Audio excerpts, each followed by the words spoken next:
오늘 말씀 우리가 보려고 하는 것은 나를 인도하사 광명에 이르게 하시리니 내가 그의 의를 보리로다.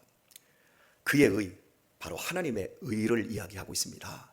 이 의가 대체 무엇인지, 그리고 또 이 의가 우리에게 가져다 준 영광이 무엇인지를 생각을 해보도록 하겠습니다. 로마서 1장 17절의 말씀을 보게 되면 복음에는 하나님의 의가 나타나서 믿음으로 믿음에 이르게 한다 말씀하고 있습니다. 하나님의 의가 복음에 나타나 있다라고 이야기를 합니다. 그리고 나서 로마서 1장에서는 하나님을 알지 못하는 이방인들의 죄에 대해서 신랄하게 이야기합니다. 하나님을 알만한 것이 우리 안에 있음에도 불구하고 하나님을 찾지도 않고 하나님을 영화롭게 하지 않는다라고 이방인들의 죄를 꾸짖습니다. 그리고 나서 2장으로 들어가서 유대인들의 죄를 또 꾸짖습니다. 하나님의 율법을 받았음에도 불구하고 그 율법을 종교화시키고 하나님을 사랑하지 않는 유대인들의 죄를 또 신랄하게 들추어내고 있습니다. 3장으로 들어가면 전 세계인의 모든 사람의 죄에 대해서 모든 사람이 죄를 범하였다, 이렇게 아주 강력한 증거를 해줍니다. 그리고 나서 펼쳐지고 있는 말씀이 하나님의 한 의, 이것이 이제 로마서 3장 21절에서부터 펼쳐지는데요. 율법 외에 하나님의 한 의가 나타났으니, 율법이 아니에요. 율법도 하나님의 의지만 율법과 다른 또 다른 하나님의 의가 우리에게 나타났다. 그러면서 이것이 선지자들과 율법, 구약의 선지자들과 율법이 증거한 것이다 라고 말합니다. 그러니까 불연속성 속에 하나님의 한 의가 갑자기 나타나는데, 이것은 율법과 선지자들이 증거한 것으로 연속성이 있다는 겁니다. 그러니까 율법을 이스라엘 백성들이 이루지 못하고 그 율법을 오히려 죄악의 도구로 만들었지만, 하나님의 이 율법에 나타났던 원래의 그 의, 그것을 선지자들과 율법이 증거한 대로 한 의의 모습으로 나타났다. 그리고 곧 이는 그리스도로 말미암는 의다, 이렇게 말해요. 그리스도를 믿음으로 말미암아 얻게 되어지는 하나님의 의다, 이렇게 얘기를 해요. 그러면서 모든 사람이 죄를 범하였음에 하나님의 영광에 이르지 못하더니 그리스도 예수 안에 있는 속량으로 말미암아 우리가 값없이 의롭다함을 얻은 자 되었느니라. 뭘로 얻어요? 그리스도를 믿음으로 말미암아 값없이 의롭다함을 얻었다. 속량을 받았기 때문에 의롭다함을 얻었다. 그리고 이 의는 차별이 없다 말씀합니다. 오늘은 본문의 내용이나 배경을 생각하지 않고 그냥 직접적으로 하나님의 의에 대하여 치고 들어왔습니다. 그렇습니다. 이스라엘 백성들은 심판을 받아야 합니다. 그리고 신원하기까지 하나님의 의를 당해야 합니다. 그러나 하나님께서는 그것으로 이스라엘을 끝장내지 않으시고 미가라고 하는 사람을 대표로 해서 나를 인도하사 이렇게 말하거든요. 그래서 하나님이 광명에 이르도록 미가를 포함한 죄악 가운데 있는 이스라엘 백성들 모두를 그의 의를 보는 자리까지 가게 하신다 그랬어요. 이것이 궁극적으로 이스라엘 백성들을 바벨론 포로로 끌고 가서 70년 동안 그들을 고통 가운데 처하게 만듭니다. 이 모든 내용들을 여러분이 예레미야서를 지지난주에 읽으신 분들은 기억을 하실 겁니다. 그들이 왜 바벨론의 포로로 끌려갔습니까? 유월절을 지키지 않았습니다. 안식일을 지키지 않았습니다. 희년을 지키지 않았습니다. 하나님이 주신 법대로 살지 않고 가난한 자들을 착취하고 핍박하고 고아와 과부의 것들을 빼앗았습니다. 안식일을 지키지 않았고 안식년을 지키지 않아서 그걸 토대로 해서 이스라엘 백성들을 70년 동안 심판하는 내용이 바벨론 포로입니다. 그러나 그것으로 이스라엘을 끝장내지 않으시고 70년 후에는 그들을 돌이키시는 거예요. 그것이 하나님의 의라고 미가는 이야기를 하고 있고, 이 의를 가지고 예수 그리스도가 이 땅에 오시고 우리의 죄를 대신하여 십자가에서 심판을 받으시는 겁니다. 그리고 예수 그리스도를 믿는 자마다 예수 그리스도의 의로서 그의 죄가 계산이 돼버리고 완전히 지불이 돼버리고 하나님의 새로운 의가 믿는 사람들에게 주어지고, 이것이 복음이다, 놀라운 소식이다, 복음이다라는 거죠. 그래서 오늘 본문의 말씀이 궁극적으로 예수 그리스도를 믿음으로 말미암는 속량, 누구에게나 차별이 없는 의로 종결이 되어지는 겁니다. 이런 의를 루터는 낯선 의라고 말을 했습니다. 낯선 거예요. 이 세상의 의는 그 의를 행하는 당사자가 모두 누리게 되어 있습니다. 똑바로 살고 의롭게 살고 의로운 행동을 하면 그 사람이 그 의를 누리는 겁니다. 절대로 불의한 사람을 이 세상은 인정해 주지 않습니다. 눈꽃만큼이라도 복받을 짓을 하고 의로운 행동을 해야만이 그 의가 자기의 것이 되어지는 겁니다. 그러나 낯선 의라고 말씀했습니다. 루터가 하나님의 말씀을 아무리 연구를 하고 또 말씀을 또 읽고 묵상을 해도 하나님의 십자가에 나타난 의와 같은 이런 의가 세상에는 없는 거예요. 그래서 낯선 의가 우리에게 찾아왔다. 그 의로 말미암아 우리가 구원을 얻었다. 이렇게 루터는 하나님의 의에 대해서 이야기를 했습니다. 사랑하는 교우 여러분, 여러분은 정치에 대해서 어떻게 생각하십니까? 너무 정치에 대해서 함몰하지 않는 게 좋습니다. 유튜브로 계속해서 정치에 대해서 관심을 갖고 검색도 하시고 또 날마다 뉴스를 보시는 분들은 우리 시대가 완전히 갈라져 있는 것을 보게 되어집니다. 극좌와 극우로 갈라져 있고, 그리고 어떤 사람들은 정치에 대해서 환멸을 느껴서 아예 보지도 않는 경우들이 있습니다. 극좌로 갈 바에야 극우로 갈 바에야 차라리 안 보는 게 훨씬 낫습니다. 여러분 보세요. 정치로 말미암아 우리의 가정들이 다 쪼개져 버렸잖아요. 젊은 자식들은 극좌편을 들고 있고 늙은 어르신들은 극우편을 듭니다. 밥을 먹다가도 정치 얘기만 하면 번번이 싸우는 현실들이 우리의 가정의 현실들일 겁니다. 정치에 무슨 희망이 있습니까? 그렇게 미워하고 증오하는데요. 그런데 그 정치를 의롭게 생각하는 사람들이 있어요. 정치를 통해서 뭔가가 바뀌어질 것 같고, 정치인들의 말을 들어보면 너무 선량해 보이고 너무 의로워 보이고, 그들이 공정을 말하고 평등을 말하고 공의를 말하는 이 내용을 들어보면 정말 기가 막힐 정도로 의롭게 느껴집니다. 하지만 그들의 본질을 들여다보세요. 지금 연직에 있는 대통령을 저는 오늘 이 새벽에 감히 비방을 좀 해야 되겠습니다. 그리고 차기 대통령 후보들도, 그리고 여당이나 야당의 여러 지도층에 있는 사람들을 오늘 이 새벽에 저는 어떤 좌편향 없이, 좌우 편향 없이 조금 비판을 한다면 이런 겁니다. 수신제가 지구 평천하라 그랬어요.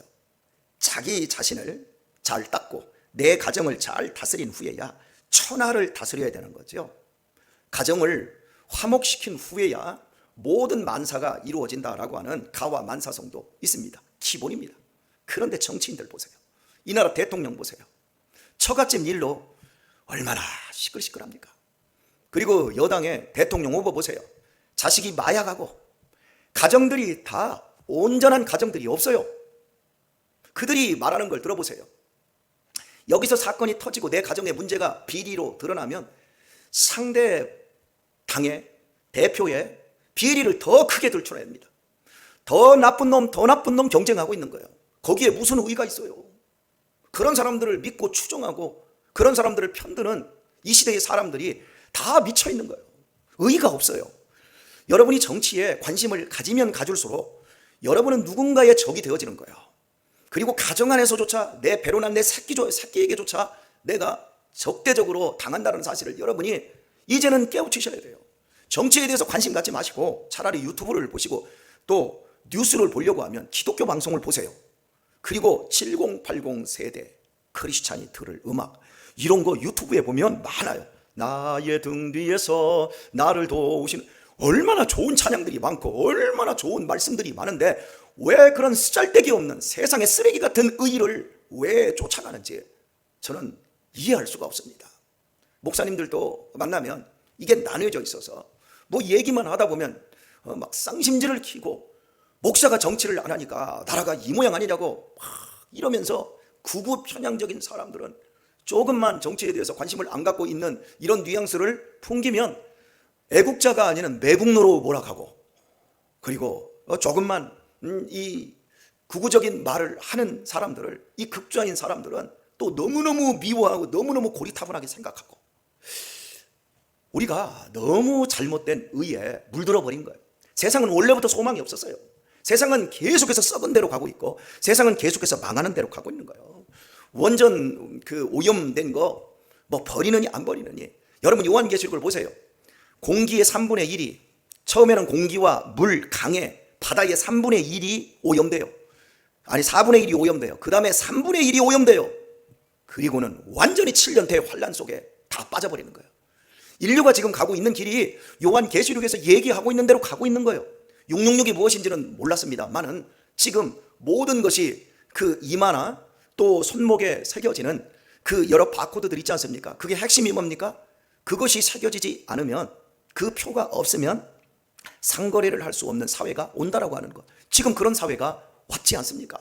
하나님의 말씀을 들여다보면 우리 시대가 어디로 가고 있고, 어떻게 인간들이 하나님을 버리고 하나님의 의를 배반한 채 살아가는 그 삶이 도탄과 또한 절망과 파탄으로 가고 있는가 뻔히 보이고 있는데, 어디 우리가 세상을 기대합니까? 오늘 우리가 바라봐야 될 것은 율법 외에 나타난 한 의, 바로 십자가의 의입니다. 예수님은 하나님의 아들이십니다. 그 아들이 죄 없으신 모습으로 이 땅에 오셔서요, 그리고 죄 있는 우리를 대신하여 십자가에서 죽으셨어요. 하나님은 죄를 무섭게 다루십니다. 오늘 우리는 우리의 자녀들의 잘못을 살짝 눈 감아주고 갑니다만은 하나님은 절대 눈 감지 않습니다. 당신이 그 죄를 해결하시고 우리에게 당신의 사랑으로 온전케 하시는 데까지 우리를 만드시고 우리를 이끌어 가십니다. 여러분, 우리 기독교 신앙에 있어서 특히 우리 장로교인들이 갖는 신앙의 핵심적인 내용은 하나님의 예정입니다. 우리가 예정됨으로 말미암아 하나님에게 부르심을 받았고, 또 그 안에서 거듭나서 하나님이 불강력적인 은혜로 우리를 견인해 가신다라고 하는 이러한 예정적인 시각들을 우리가 갖습니다.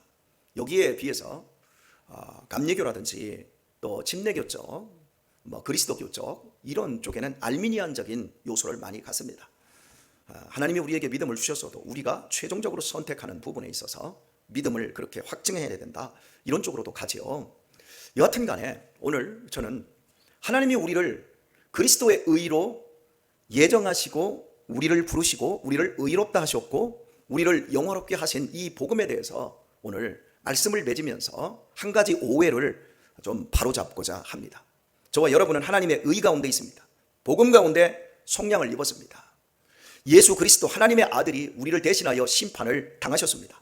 믿는 자는 차별이 없이 하나님의 의로 말미암아 깨끗함을 입고 담대하게 하나님의 보좌 앞으로 나아갈 수 있는 능력 가운데 있습니다. 그런데 우리 성도님들 주의하셔야 합니다.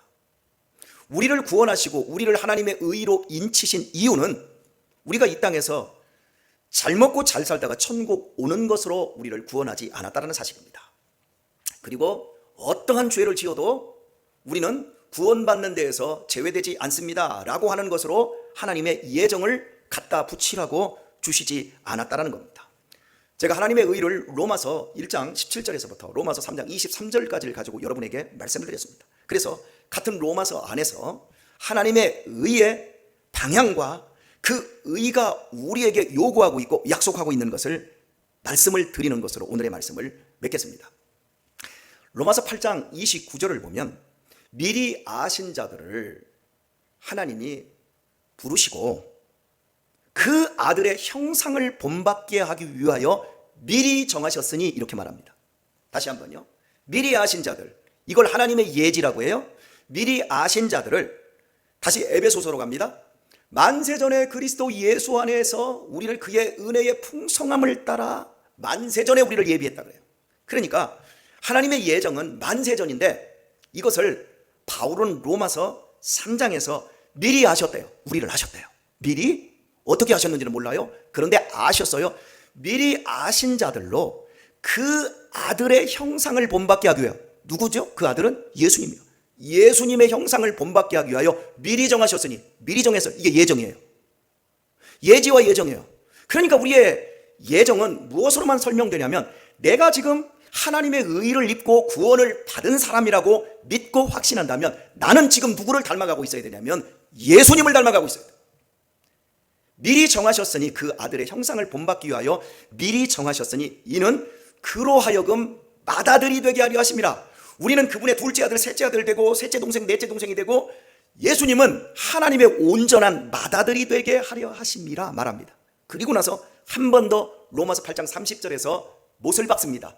미리 정하신 그들을 부르시고, 부르신 그들을 의롭다 하시고, 하나님의 의지요, 의롭다 하시고, 의롭다 하신 그들을 영화롭게 하셨느니라. 이게 로마서 8장 결론이에요. 이걸 황금사슬이라고 그래요. 기독교의 강령에 있어서 황금사슬, 우리의 구원이 소중회신 칭수 성경령, 다른 말로 하겠습니다. 소명을 받아요. 그리고 소명 받고 부르심을 받죠. 그러면 중생, 그리고 소중 회심을 해요. 그리고 신앙을 고백해요. 그리고 하나님의 견인이 시작되고, 이런 모든 과정들을 황금사슬이라고 하는데, 하나님의 의의 요구 방향이 어디냐? 그리스도 예수님을 우리가 닮아가고 있어야 예정이 맞는 거예요. 그런데 이렇게 말합니다.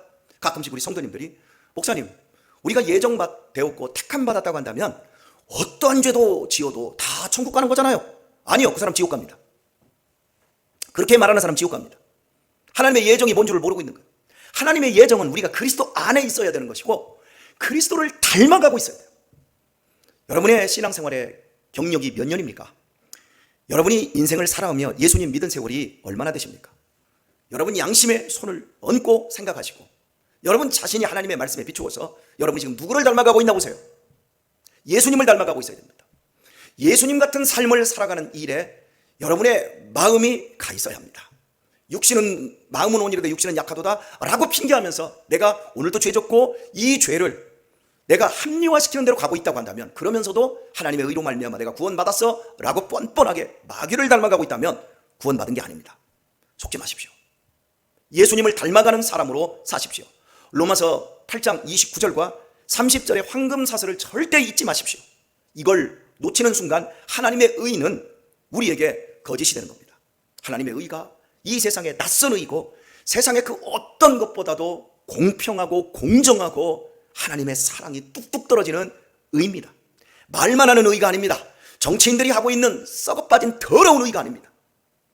오직 예수 그리스도의 의, 하나님의 의는 살아있는 능력이고 힘이고 권능입니다. 이 아래서 더욱더 예수님을 닮아가는 우리 사랑하는 교우들 다 되시기를 우리 주 예수님의 이름으로 축원합니다.